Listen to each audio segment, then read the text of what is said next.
Keutamaan orang yang rajin membaca Al-Quran. Hidup anak muda tidak pernah sederhana. Di usia 17-35 tahun, hidup jarang benar-benar tenang. Ada fase mencari jati diri, ada fase membangun masa depan, ada fase jatuh cinta, ada fase patah hati, ada fase merasa tertinggal dari teman-teman sendiri. Di umur ini, kita sering terlihat kuat di luar, tapi berantakan di dalam. Kita belajar tertawa sambil menyimpan luka, belajar terlihat baik-baik saja meski hati kosong, belajar bilang gak apa-apa padahal sebenarnya capek. Dan di tengah semua itu, banyak dari kita menjauh dari Al-Quran. Bukan karena benci, bukan karena tidak percaya, tapi karena merasa belum pantas. Padahal, Al-Quran tidak pernah menunggu kita pantas. Al-Quran diturunkan justru untuk manusia yang lemah. 1. Al-Quran bukan sekedar bacaan, tapi tempat kembali. Banyak orang menganggap Al-Quran hanya sebagai bacaan ibadah. Dibuka saat Ramadan, dibaca saat pengajian, disentuh saat keadaan darurat. Padahal, bagi orang yang rajin membaca Al-Quran, ia bukan sekedar bacaan, ia adalah tempat kembali. Saat dunia terasa bising, Al-Quran memberi ketenangan. Saat hidup terasa gelap, Al-Quran memberi cahaya. Saat hati terasa penuh, Al-Quran memberi ruang untuk bernapas. Keutamaan orang yang rajin membaca Al-Quran adalah ia selalu punya tempat pulang meskipun dunia menolaknya. 2. Al-Quran menenangkan hati yang tidak bisa dijelaskan. Ada kegelisahan yang tidak bisa kamu cerita ke siapapun. Bukan karena kamu tidak mau cerita, tapi karena kamu sendiri bingung menjelaskannya. Kamu cuma tahu, hati terasa berat. Disinilah Al-Quran bekerja dengan caranya sendiri. Ia tidak selalu menjawab kenapa, tapi ia membuat hatimu cukup kuat untuk menerima. Orang yang rajin membaca Al-Quran mungkin tetap punya masalah, tapi hatinya tidak liar. Ia tahu kemana harus bersandar. Dan ketenangan seperti ini tidak bisa dibeli dengan apapun. 3. Al-Quran membentuk cara berpikir yang lebih sehat. Anak muda hari ini hidup di tengah tekanan luar biasa. Tekanan untuk sukses, tekanan untuk cepat, tekanan untuk terlihat hebat. Al-Quran mengajarkan sudut pandang yang berbeda, bahwa hidup bukan lomba, bahwa setiap orang punya waktunya, bahwa yang terpenting bukan seberapa cepat kamu sampai, tapi apakah kamu tetap di jalan yang benar. Orang yang rajin membaca Al-Quran akan berpikir lebih panjang sebelum bertindak. Tidak mudah tergoda jalan pintas, tidak mudah mengorbankan nilai demi hasil. Karena ia tahu yang cepat belum tentu selamat. 4. Al-Quran menguatkan mental yang rapuh. Banyak anak muda hari ini kuat secara fisik, tapi rapuh secara mental. Sedikit gagal merasa gagal sebagai manusia, sedikit dikritik merasa tidak berharga. Al-Quran membangun mental yang bersandar pada Allah, bukan pada validasi manusia. Saat kamu rajin membaca Al-Quran, perlahan kamu sadar. Nilaimu tidak ditentukan oleh komentar orang, tidak ditentukan oleh pencapaian dunia, tidak ditentukan oleh perbandingan sosial. Nilaimu ada di sisi Allah, dan kesadaran ini membuat mentalmu lebih kokoh. 5. Al-Quran membentuk karakter tanpa disadari. Al-Quran tidak mengubah seseorang dalam semalam. Ia bekerja pelan, tapi dalam. Orang yang rajin membaca Al-Quran biasanya lebih sabar, lebih jujur, lebih rendah hati, lebih berhati-hati dengan ucapan. Bukan karena ia merasa paling benar, tapi karena ia sadar dirinya selalu diawasi Allah.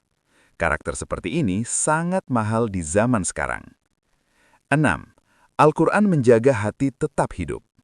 Yang paling berbahaya bukan orang yang sering salah, tapi orang yang salah dan tidak merasa bersalah. Al-Quran menjaga hati tetap peka, membuat kita sadar saat melenceng, membuat kita ingin kembali.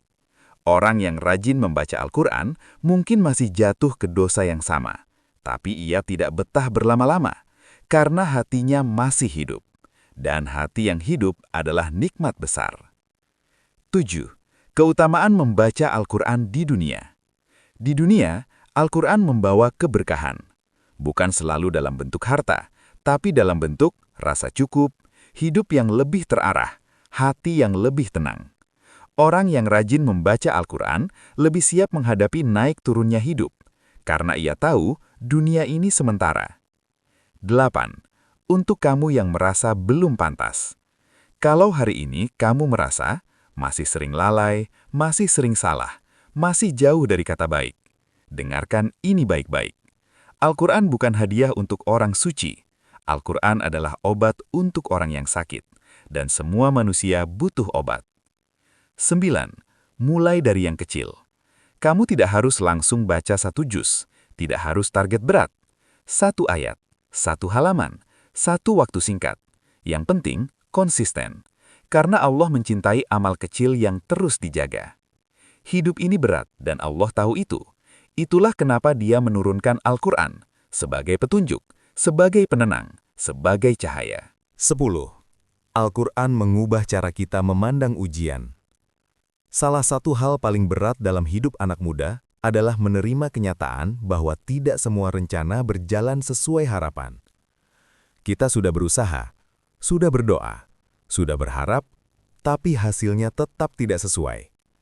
Di titik ini, banyak orang mulai lelah dengan hidup, merasa doanya tidak didengar, merasa usahanya sia-sia.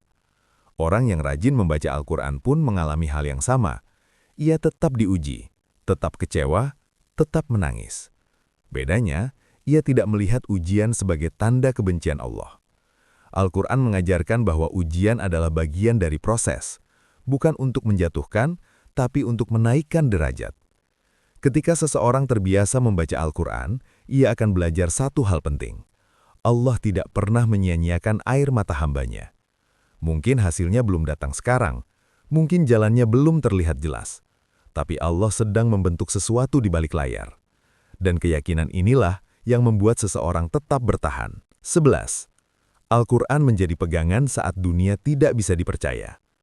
Di usia muda kita sering kecewa pada manusia, dikhianati teman, ditinggalkan pasangan, dijatuhkan oleh orang yang dipercaya.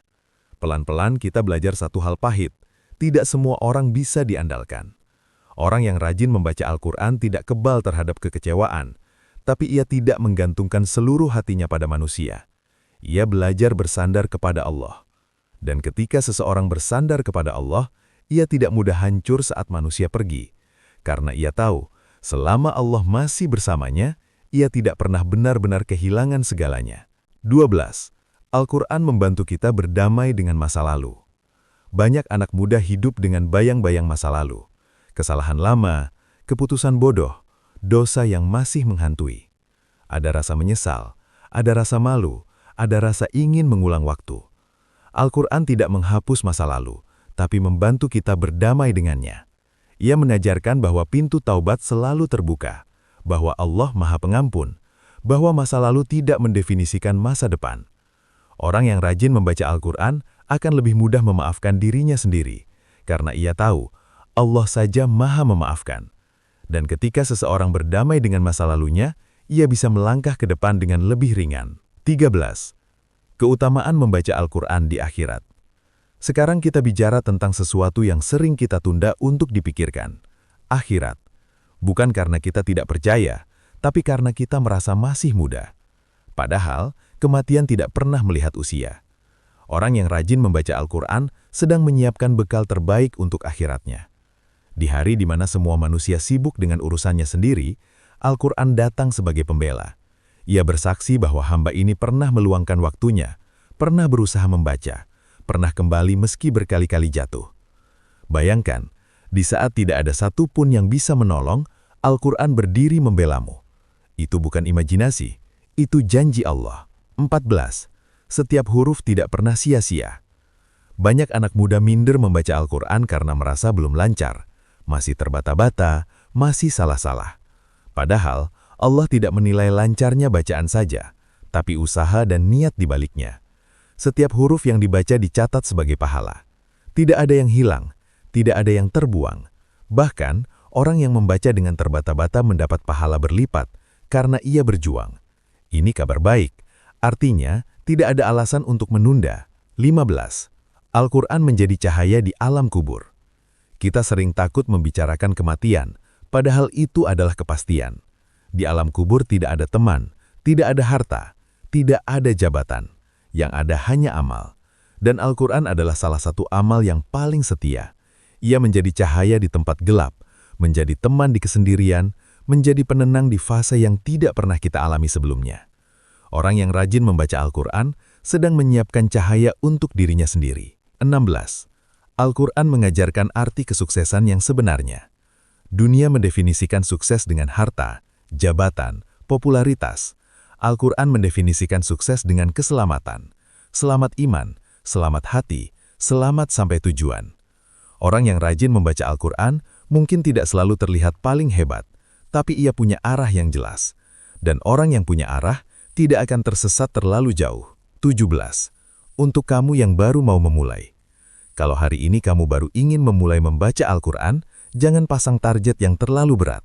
Mulai dari yang realistis, 5 menit sehari, 1 halaman, 1 waktu tetap. Yang penting konsisten. Karena kebiasaan kecil yang dijaga lebih dicintai Allah daripada amalan besar yang terputus. 18. Jangan tunggu hidup tenang untuk membaca Al-Quran. Banyak orang berkata, nanti kalau hidupku sudah tenang, aku mau rajin baca Al-Quran. Padahal, Al-Quran itu dibaca bukan setelah hidup tenang, tapi agar hidup menjadi tenang. Jangan tunggu semua rapi, jangan tunggu semua baik-baik saja. Datanglah apa adanya. 19. Al-Quran dan hubungan kita dengan Allah. Membaca Al-Quran bukan sekedar membaca teks, itu adalah dialog. Allah berbicara melalui ayat-ayatnya, dan kita mendengarkan dengan hati. Orang yang rajin membaca Al-Quran sedang menjaga hubungannya dengan Allah, dan hubungan yang dijaga akan terasa manfaatnya di setiap aspek hidup. 20. Pulang tanpa syarat.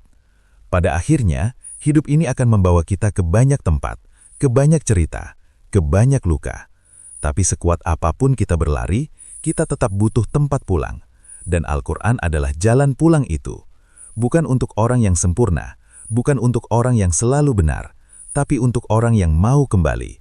Kalau hari ini kamu masih berjuang, masih jatuh bangun, masih coba bertahan, ambil Al-Quran, buka perlahan, baca dengan hati. Karena Allah tidak menunggumu tanpa dosa. Allah menunggumu dengan pintu yang selalu terbuka. Kalau video ini sampai ke kamu, mungkin bukan kebetulan. Mungkin ini pengingat lembut bahwa sudah waktunya kamu kembali. Bukan besok, bukan nanti, tapi hari ini. Kalau kamu suka konten seperti ini, satu langkah positif setiap hari. Jangan lupa like, komen, dan subscribe.